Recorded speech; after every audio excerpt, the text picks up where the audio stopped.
na đâu sẽ chú cái man sa đi chú bạn ngại hiện rồi ale hu hing nahi nang ku na omaha bichom ku na omaha kildang tam ta te ka pi behelin tom ta la ki ho dunia pathin ma anga hong ki pom zo sin nu te pa te nu ha gun lang bon chawai krista a hu hing ta san ta la chang ki so ai wa nga khat be be le ikiniam le ji chu na pathin ka ta san ne ki ti a Pita kinem lel khalo ihi lel wang ta san nau to hat wa la ham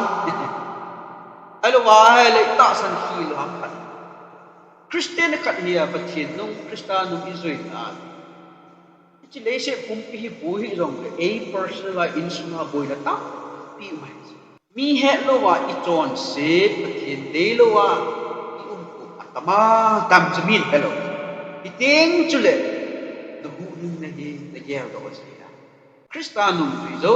sin ki gel. At pe le doubt kita san lel si. Christian tam ta a Christian hin na ata san na. Banga achon do lo ding le a hu hin na. Bang bangin agin le. Doubt. So Christian a hisa. Ale bang bang san agel sanga lên rồi tròn xít na abol rồi cũng chia umahe ako le ngawul ngon iha he lo la di aku le nu te pa te pilapu den experience atu ka de ya ahin ko man to hin ko chedan to ata san to aku hi ki bon sing ate ka sing e chu ayo aga sing Christian khat hi chun tun ha ke ti chon se dei ti ki he zon bol lu chon se dei ti ki he ne gu cha gu chon se dei ti ki he ai wa nga mi hing hi ji na chu hi chi het na chon si nang ki hanu the Christian tu atama ai wa nga ki go a bol lo a ki su hian na lama a bol rong gu cha la cha hen lang agel sanga len zo chon sit min ahin bol do ding le o kata san na bu hi ahing lel khat to ham dia igel ku mai ole hi chipan itabang chi tu til amang pai pai to dem ka hu hing ne kaso cha na hi awa amang pai pai to dem avela ka kila do kit ai la wa avela kachan kit angai dem equation do ele na ole nei ka lo wa go lang ho ke cha chi gel ka de za ang za kha lo de kata ni tabang thu ho he aki ha sei ko ne e ho ho jina du tuing ka pha na he hu hing na hi hla so the ham hu hing na kachan pa hi ka chon si ni ting le Krista de banga pathin nung ka zui zo lo ting le amang ta dem amang thei dem ka gel sang a len do chon sit le git lo na ka hin bol do ting le ka hu hing na Krista ko ing nai amang ta dem ka hla so dem hileng hu hing na ka chang na dem ti ku get le chi chi ho don bu na dinga jo Bible chang khat khat na chom pa ni get ti ka de ama sa pen ta hu hing na hi koi hin gon hi mong mong ham in rong isa ading ai le ung li la koi bazaar in sa lo ahung kun ho wa ko agun lo a in nei pa ye cha kum akuma atha kha to wa lum age la chil izat kanei ham sum izat kanei ham ye cha agun chi agun pa chu sumi to aloy agol to atu be aloy agol to hin to do hu him na hi koi hin gon mo mo ham nang ki gon ham ke ki gon ham alo la pathin gon ham which we get dunia hu hing na chan ke ka chan ke ki gon ham e gon ki gon ham alo la pathin thin gon khat agum pa chunga ki ngam chu adet FPC bung khat chang thuma gona changa chan sin lew Krista a van mun zo se a agao phat thein ho cho pathin e ho chan na an sai e chi agao phat thein ho cho ipp ham fc bung khat chang le a chu van noi le se bul ki pu masanga pathinin Krista a e na hlen do sao mai ta ge lo pu hin na hi koi thil gol pathin thil gol anoi le se sempa achunga isa sa a si thil do se sempa na ger do chena kat le nang hu hing na chan Krista na hin ta san ing Krista hu na chan ing chu tu ni nang chang long la chun ba noi le se bu ti masanga pathin ago sa ai là tu ki dong ki ni pathin thil gol khat chu asu ke te om le ngi ti leo wa do pathin sanga hat jo umai mai pathin sanga tha hat jo koi ma ale pathin agon chet dunia huminga na chan ye I het lo wang pathin in anagon sa pathin thil gon chu ko ham chu ina chu humin naw hola ki bul phut na ham pathin lung chima hun kun lo pathin thil gon adet na adet associate ko ma om boy anina chun hu hing na dunia ka chan hi koi khuna am hu hing na chu kira lo chu pathin hu hing na angai cha lo ama pathin ni chu la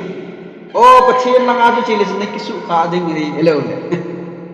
pathin je ho hu hing alo cross apakai su krista chi zo ama le ama su cha ni nga chia e ho su cha alai chu hu hing na hi e ho a hin ai wanga kun e koi pi u ham John bung som chang som ni le ki pakai su krista pakel moi ho jun ka o ai he ai le he chi ka o he ho je ke man tun sot hin kim lo hu hing na ka pe hi je na chu ai mati chana ke khut na ku na koi ma cha ala do the hi hi ji ton sot hu hing na kanung zui ho ka pe chu koi ma chan ka khut na ku na ala do the John bung som chang som ni le ge chang som ni le ku Trong là cả ba khu thì ba khu nào mà hin cái gì có hu hin nào hin nào cho quê mà chẳng cả ba khu nào cũng là cả đó ôi ai lấy tu này hu hin nào hu hin này chẳng thì quê khu nào mà eo khu nào pathin khu nào quam pathin khu kệ hong à là hu hin nào cái làm ăn sát thân nào có bộ thế đâu pathin tha ha mà hu hin hi je na chu hu hing này adet na hu hing na det tak ai chu hen mai ni bang lung mong ngoi tam ji vin he hu hing na chu mai ai bang hu hing na Krista Jesu a ngai dam na chu ta san zala khat ve ne kisan chu pathin koi pathin ku naw me amang thei ko ai le abana chun Peter khat na bung khat cha nga lam che kina le e ho hu hing ne hi pathin tha ha nin aven bit hi Peterin ye cha Bible tu lai in hoi ne even fencing i kai wa get ai lo wa ki pul khu i bolai bol in sung mi hoi dam na ding i in sa na ai lo wa la gan hing hon asu sit lo na ninga kul i kai kum ji a veng bi itabang banga su i hu hing naw kul kai kuma akula pang chu i biham simen hilo som hilo chi hilo pathin Peter khat na bung khat chang ma pathin tha ha chung anga aven e ho ta sa e ho su cha ena sai mati chana koi ma chana su se lo ni ai le John bung som la sagi lang ba ve kil le e hon pakai tau iti teng leo và nào ông tập bao bát hin thì chú cũng xây gì mình ai thô này ai mà ngapa cái tao chú đón bung xóm là sẽ gì đâu apa bát hin của mà tao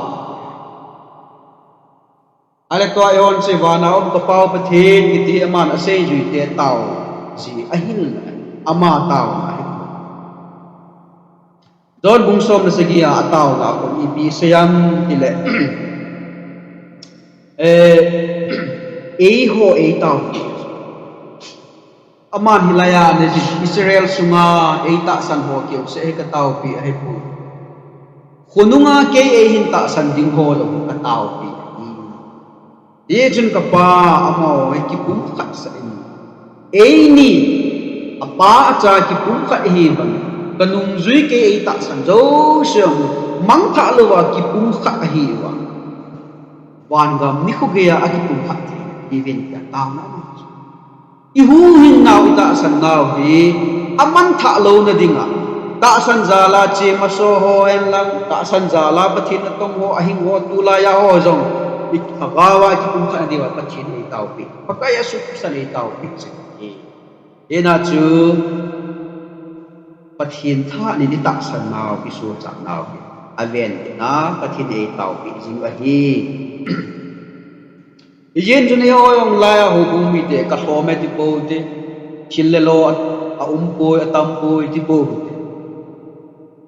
wa na ho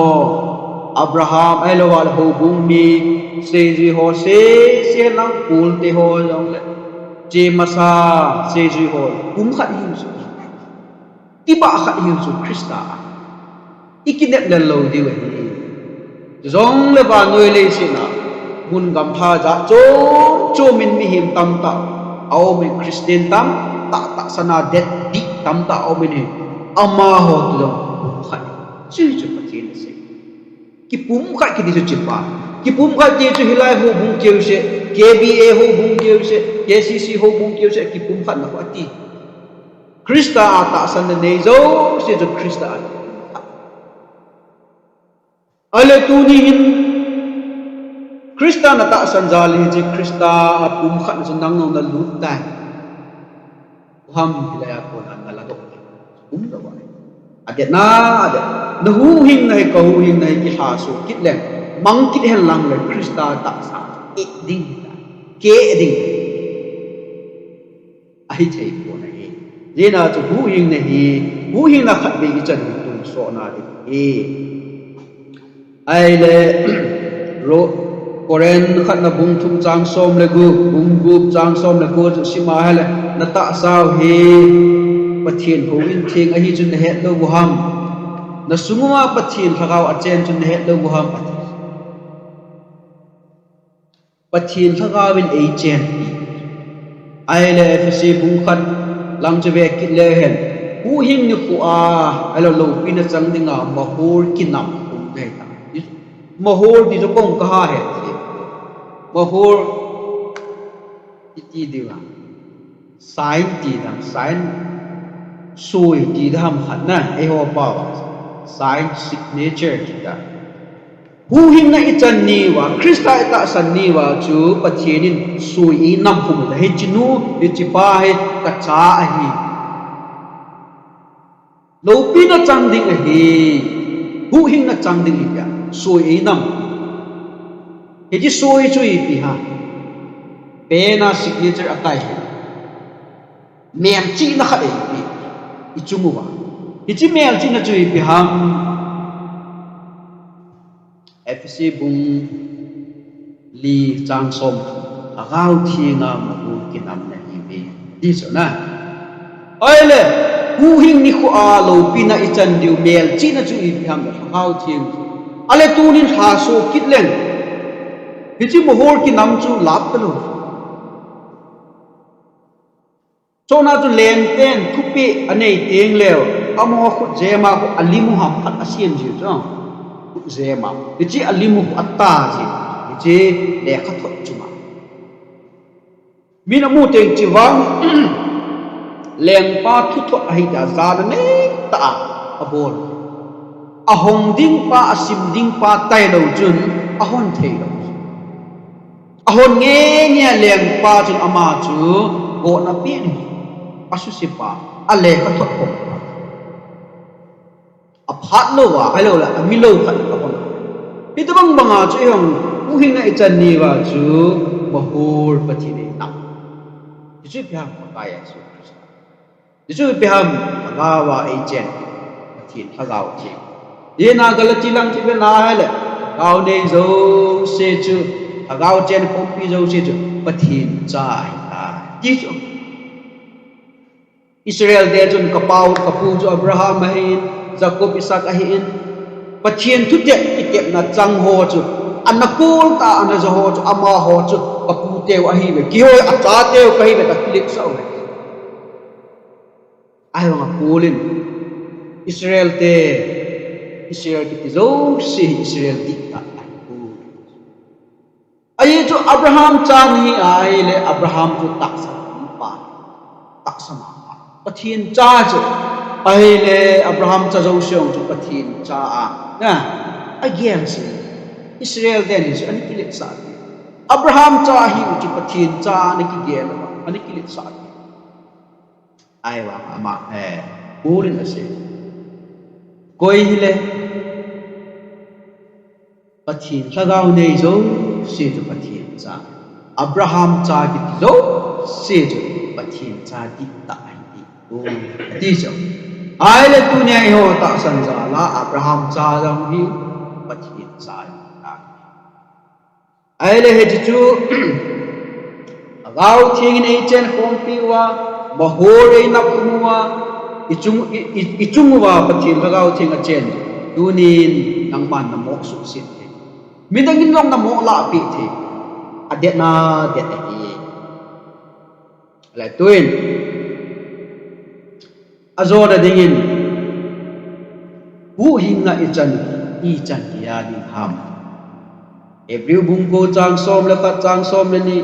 John bungbu chang som li lang chi na khat ve hu hinga ichan hi tun so na ni ina jo tun so in kim lo ti ti hu hinga ichan hi every bungko lang chi na ala ni se thim pu ho Ogua lo na win ganti sana so win pathin ko ma mi pi ading in ngai dam na athu mo win ahele ngai dam na chu it kum iza nga dinga ga thum do ham kum khana ding bo na chon sin ki ding le him ko ko ma na chi a kusun lu khanga chu na chon sin na pu na ganti sana so a him ko ho ni chi gan chat ti san chu ya pathin ko ma ngai dam na thum pe pathin ne ngai da ma hala kum khan ena jo Hebrew ji pan ise in ji thim ko hot mun thinga alu novin ngai dam na to thim pun na to aga thu movin aga bol win ngai dam ji kum khona ding bo aga thum do we ai ma pakka Yesu Krista jo ama thi san ta ama lom ta jun pathin mai cha ma jun achin ngai dam na aga thu ma hele chi ngai dam na chu Hebrew book ko chang som le ni tu so na di na pathin thang ba chu ya ai tu ni a hu hin na chan ni abulau wa nga le lo tu so ya Bible na say hiti Bible kizi a Bible a kizi pa chu ita san leo ilumon video ya ita san ji lo je wa ka hu hin nei mang the ham mang mo ham min ei la pi the ham chon sen na su se the ham i het chet ji lo je wa ilumon pi the lo I want to drink a pan ho bung mi te ki na hu hin na khat bi chan ku so na ni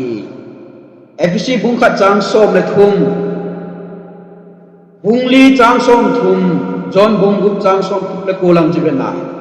paka Yesu Krista na sei cho koi hile Mary la Martha John bung som na khat langa a ho pi na koi hile ke ta san chan chu thi dong le ding ding ka hi azwa Bible chang sei na lang je ki le lo pi na ding ni khu a lo pi na chang ding a ngap de sa hi ta le Krista hum ki ding le tua i hu hing nau i nei pau a ke khat dong igel do lo lai he chit lo na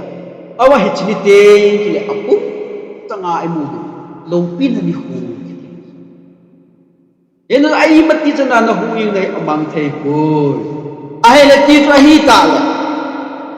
ka hu ing nei amang thei ta lo wa le tu kanok bo bol rong len iti mang ding ham iti ki ko len hi ro mi te ani ki ho pi chi thu do ale tua hai ngai lu na la ka su cha a hi le ka su cha ngong aman thei lo ai le ka nok to ma chon rong le dol thaning ka tin zon bol bu cha rong lang amang thei lo ti mang gam ati olin ai ko mo se a hu hing na chang krista nung ji ho di dan ji thu thun kha se si a ki ji ho ai la ka peng tha tai hu na ka chang tai na ti a thil phamong mong bol thelo ngong na hi le na so se hu hing na chang na ibolai ho hu hing na krista a ki sim ka krista a hin na chang hi ham bol ne fisimi te hinga se thil phabol ni ma ti missionary a chi ho ngai lo pastor hi ho ngai lo bible sim ho ngai lo ti na to ibola hu hing na ichalu ham ibola krista a kisim ka hi ham thil phabol ding chu na inam na bol ulaya na bol te na i mut lo ka se a thil pa bol ichidi nga tu su chai hu hing na chang hi he lena chu don khat na usib lew he ilaya hu jonin christian te ki ho mi bang in pathin ka ngai lu na ti win pathin cha ka he na ti win ai wang na chon dan ma ki hian ku je na chu ati aman thu a chi pathin ngai no pathin cha te chu midang long angai bin ahin ko yung aki hele christian te krista hin ne te ding dan ko aman chi john khan a ko asi ina sim ji du ka de christian te yung ka na chom cha se do kam pathin